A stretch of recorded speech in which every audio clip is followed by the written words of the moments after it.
Azərbaycan artıq oturuşmuş dövlətdir. Azərbaycan-Rusiya münasibətlərinə gəlincə, indi bu münasibətlər yüksəliş dövrünü yaşayır. Bu hələ zirvə də deyil, ona doğru bir hərəkətdir. Əlaqələrimiz ildən ilə daha da yaxşılaşır.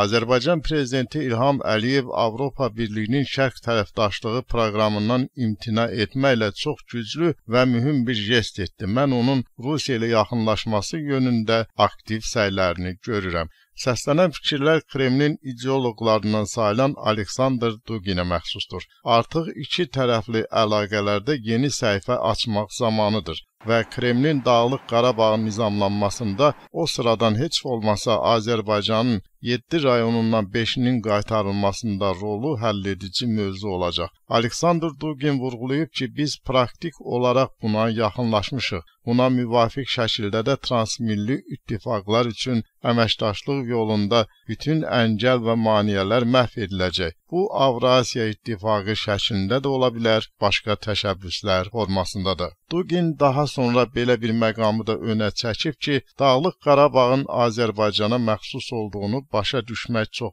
vacibdir. Nə qədər ki, Rusiya Qarabağda daxil Azərbaycanın ərazi bütövlüyünü tanıyır, bu belə də qalacaq. Dağlıq Qarabağa kimin nəzarət etməsindən asılı olmayaraq, bu çox prinsipial məsələdir. Azərbaycanın ərazi bütövlüyü və suverenliyinin qarantı Rusiyadır. Kreml ideoloqu son olaraq əlavə edib ki, 5 rayon məsələsi Lavrov planının əsasını təşkil edir və ən yaxın gündəmin məsələsi kimi nəzərdən keçirilir. Bizim qrupumuz da bu plana öz əlini qoyub. Şəxsən mən bu planı Türkiyə Xarici İşlər Nazirliyinin başçısı Mövlud Çavuşoğlu ilə müzakirə etmişəm.